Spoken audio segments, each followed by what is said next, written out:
Hello, and welcome to this podcast brought to you by the Treasury Today Group.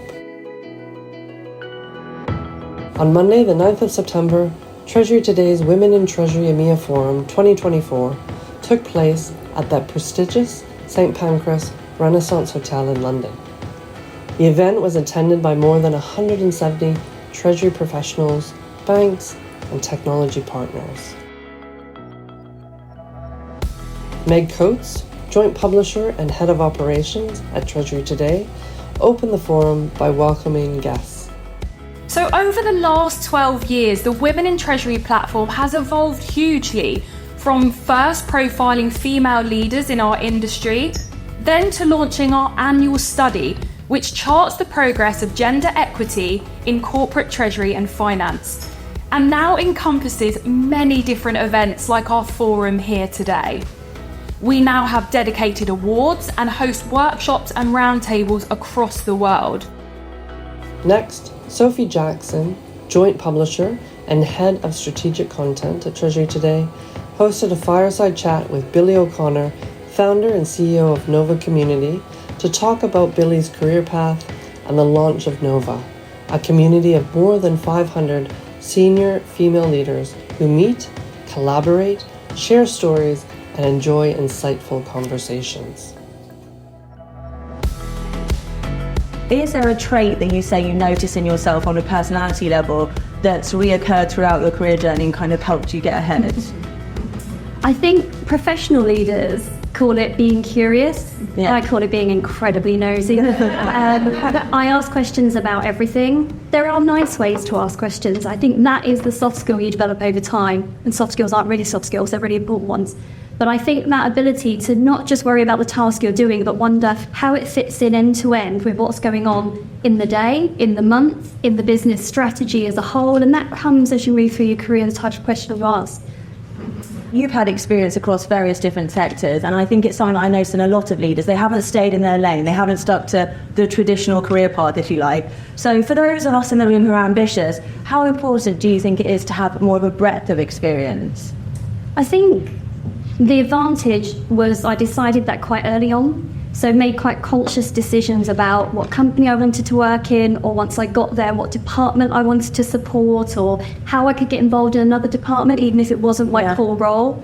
Because I believe it's really important, because it's very difficult for me to decide how to present my portion of the budget that's needed for the department I'm in, or for me personally, if I don't understand what the competing priorities are.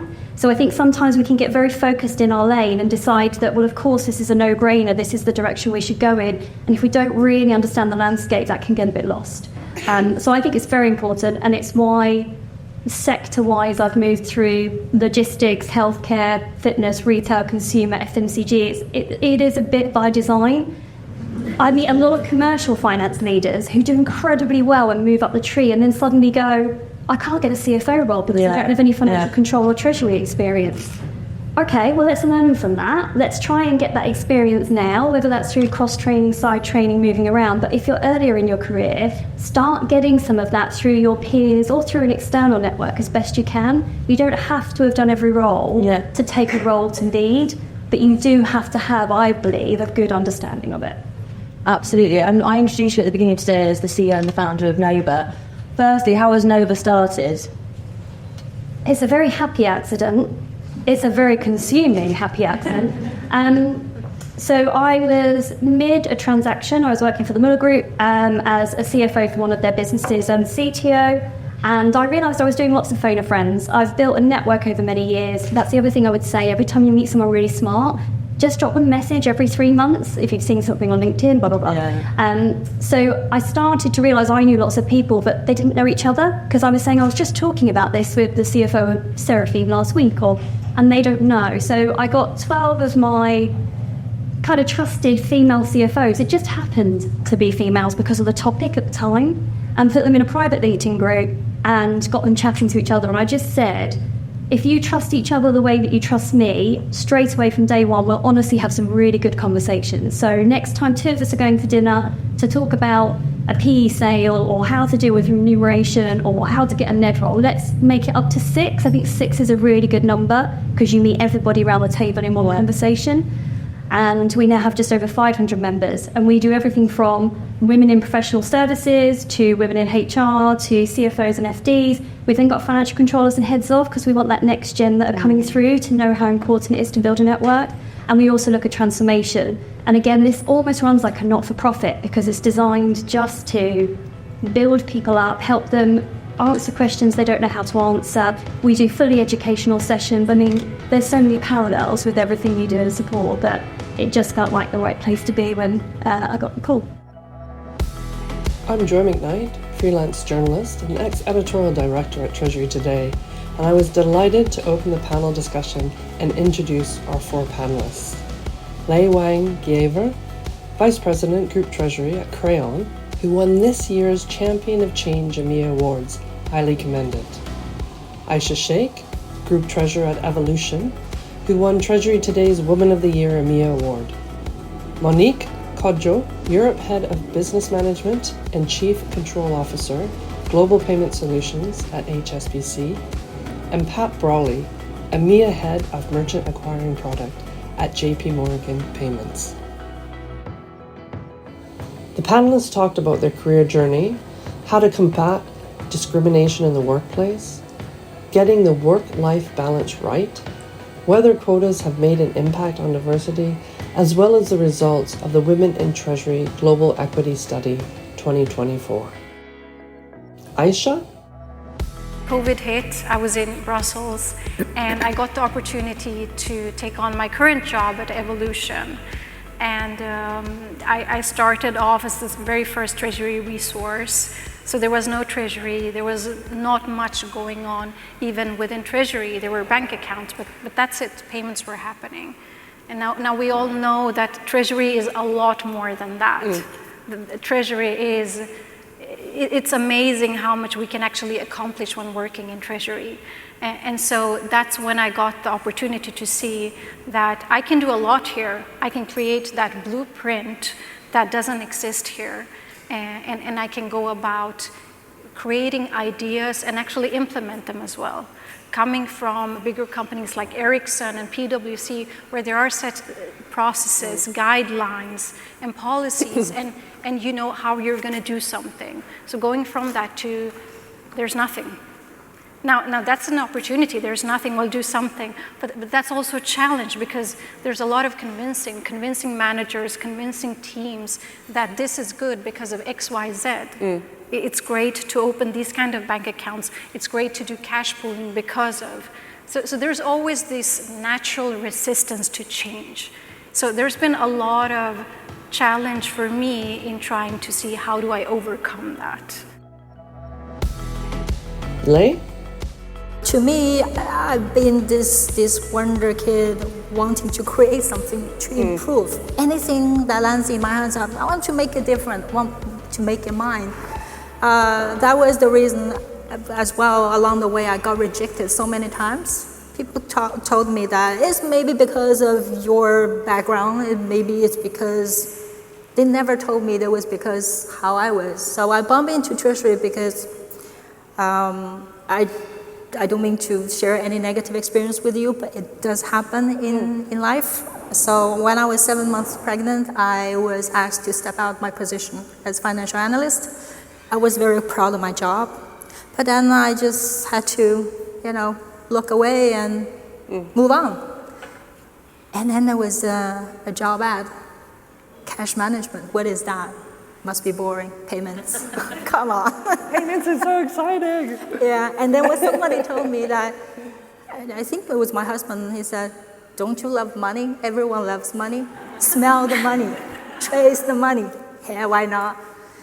Little did I know that I bumped into the best job before I came to Crayon. And I met this wonderful mentor and met so many international colleagues. And it got me interested. And also I had to recognize myself as this wonder kid. Again, I want to improve all the time. And for me to bridge people with accounting, with legal stuff, with everything that I didn't believe I would like. It's suddenly, it's like chemical reaction, it sparks, fireworks. Monique? So my career path, I'm what you call an HSBC lifer, I guess. I've always been with HSBC. This will be my 21st year this year across different locations, and so that's certainly a thread that runs throughout my whole entire career. I would think the other thread, and I'll take them both in turn, is just always having a passion for diversity, equity, and inclusion. And I think the one thing that's been really helpful for my career is that with each step, I was always broadening the scope of what I was doing so I could get just that little bit more of range while still feeling comfortable enough to lean on what I knew quite well. Throughout that, even from the very first day that I joined the bank, I was engaged in our employee resource group network. For me, it was a great way for me to connect and meet people outside of my specific department, but also to gain a lot of soft skills, presentation skills, facing off with really, really senior management at a quite a junior level, but also prepping me for when I would need to do that in my career as I do today. When I moved from the UK, over to the UK rather, I wanted to find a way to do that and be impactful outside of the employee resource group space. And for me, I think it starts with the business, right? I think we can be the change that we want to see, but also lead the change that we want to see within our respective daily jobs and tasks and routines, and that's something that I'm very, very passionate about. A challenge would probably be navigating a difficult leadership change. And obviously, if we could all pick our managers, we would. And sometimes you align yourself and you've got this great relationship. But there was a change in leadership. I was actually really excited about it because it was a female. She was from my law school, so I'm like, alma mater. I thought it was going to be fantastic, and it was not. It was like fire and oil, and when she saw me, she saw the previous sort of predecessor that she was replacing, and really the conflict was there, but I was just the one who bared the fruits of that conflict.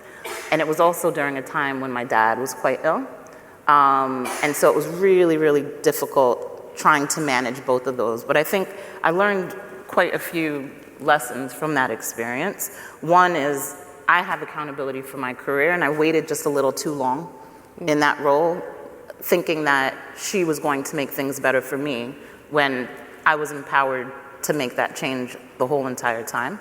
I also felt loyalty to my teams, which my teams were strong. If I did my job well, they would be fine without me, and I needed to really focus on myself a bit. Family first, always, is how I see things, and I was glad that I was able to sort of be there to support my father. The power of the network. I had senior leadership come and scoop me out, and actually, I didn't know if this next role was going to be the right role for me, because it was quite an uncomfortable move, something that I had never done before, but I made it my own. It was actually one of the best roles that I had, and probably one of the reasons why I'm in the role that I'm in today. And lastly, you will not break me, is what I noticed, as I recognized about myself. You might rock me, you might shift me, but I'm resilient and I will persevere. Pat? I was in a team that was very 24/7. So we'd do everything together, would talk about rugby and football together. And I couldn't quite cope with the drinking side, but I did become a football fan as a result. And I now support 3 football teams, so sometimes if you can't beat it, join it. And as a result, actually, I've connected with people as a result. If in doubt, just throw in a sporting, when you're really struggling for conversation. Did you watch the NFL game? Or, so I think that's actually probably quite a good connecting glue in some instances. Thank goodness for events like this. I was just very fortunate that at the right time, things like Women in Treasury came about, Women in Business. I became head of my Women in Business group at Visa. That was very, very important to me. And it's just about small things as well, such as I felt I was able to make a small difference in changing policies, changing the language, making sure that there were panels, all of the things we're doing now, but that didn't really exist back then. But simple things like celebrating parental leave, having more men take parental leave than women, promoting good talent in the team, shining a spotlight. So things like that, I cannot thank you enough actually for what you do. I think this is a tremendous forum and event, and I'm very grateful to be here. Lei? Well, I have a very small moment which I would like to share. It was, well, I usually laugh of things like this because I don't want to take it seriously. So as a senior manager, I discussed a banking, well, there was a bank tender at the time, so we were talking about the pricing and banking relationship. We all know that relationship with the banks is super crucial. People are being put in front of many things. It's not just about the pricing. And I remember at one point, he just, because the discussion was a bit more heated, I said, for long-term goal, it's not just the price. He said, it's not all about feelings. Like, I'm like, what are you saying to me right now? And I was very quiet, very polite. I didn't say anything back. I took with me back home, and I was chewing on it and chewing on it. I couldn't swallow and chewed on it. So in the end, a couple of days down the road, we had discussion again. And I sat right across him and looked him into his eyes. I said, sorry, I have to bring this up, but you can never mistake my feeling for money. It's never been less a priority. But listen, feeling is important. It's a part of us. I hope that you didn't say that because I am a woman. You see that feeling is all this is about. Yes, I have a strong feeling. I just want to point it out. Again, this is all about the money. So yeah, he laughed. He said, yeah, okay, that was not really wise choice of words, but it was a misunderstanding. I think many times we will encounter people, could because of a misunderstanding or anything that is, they really don't mean to express. We need to give them a chance, but then we also need to confront them and stand up for ourselves. We just don't feel like it's proper. The more we speak up, the better we will save others from same kind of awkward moments like this. Monique? I'm very much a person who feels that it's not on the person that's been oppressed or discriminated against to have to bear the cost of standing up for themselves too, right? I think ideally we would want allies and advocates who are sitting at the table witnessing what's happening because they've already went through that experience. But that being said, I think it's about creating spaces where people feel safe enough to do it, if it's not necessarily right in that situation, but maybe either through some confidential channel or off to the side after a meeting. But it's a tough one, really it is. And I've had a number of sort of instances where whether it was standing up for myself or standing up for others, and have felt really challenged by it. Treasury Today's Woman of the Year EMEA Award winner, Aisha Sheikh, gives her opinion on the impact of quotas for women on boards.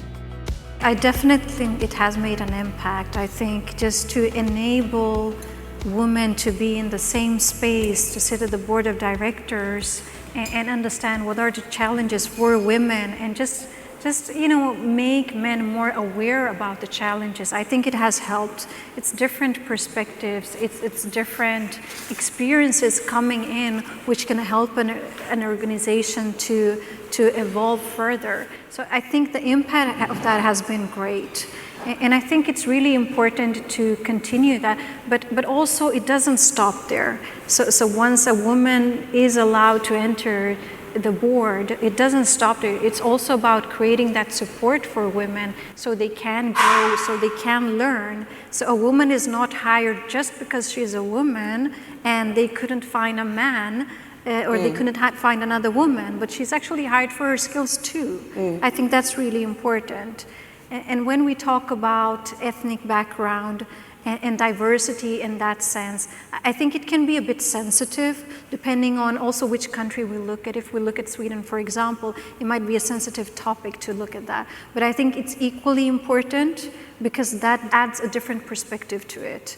It adds another experience, different set of eyes to look at things, and also it strengthens the team as a whole. So I think there's a lot of benefits for that. Pat, how important is it for you to work for a company that has shared values that you have as well? And how important do you think that's going to be for the next generation? I can't emphasize how important it is. For me personally, it's table stakes, and probably the three key values of fairness, respect, collaboration. I notice that the fairness piece just, I came from a very working class background. I had parents who sacrificed a lot to give me a good education, so I'm incredibly grateful to them for that. And I think that's probably what's influenced me, and we all have very different values in this room. I remember one senior leader in the past who would walk by all of our desks, wouldn't even say hello. It's incredible. And when a role came up in that leader's team, I wouldn't take it. Because I want to work for a leader that I respect. Likewise, I also, when I'm recruiting people for my team, I notice how they interact with others. Do they say hello to the security guards or the cleaners in the morning? You need to be polite. You need to treat everybody with respect, regardless of where they come from. Those things matter. Doesn't matter what title you have in a company, but education, just pure manners, doesn't cost you anything. So, again, and I love, Monique, what you said about, I think as leaders in this room, we can stand up and be a voice for people. And one of the things I immediately do when I go into a team is have my checklist. How many junior colleagues are there in the team? Right, that's a problem. What's the pay gap? In the first 12 months, look at the salaries of your team. And if you're able to influence that, make a difference. As leaders, we're so privileged to be able to do that and to influence people's careers. We would like to thank our panelists, Aisha, Monique, Leigh and Pat, and all the guests who joined us on the day. Thank you to both our sponsors, HSBC and JP Morgan, and our supporters, who are Monday, Aviva Investors, Bank of America, Barclays, BNP Paribas, BNY Mellon, Citi, Invesco, Standard Chartered, and Treasury Spain, and our partner organization, Future Leaders. If you'd like to hear more of our podcast episodes, please subscribe wherever you get your podcasts. And if you would like to be part of the conversation, you can join our Women in Treasury community on LinkedIn.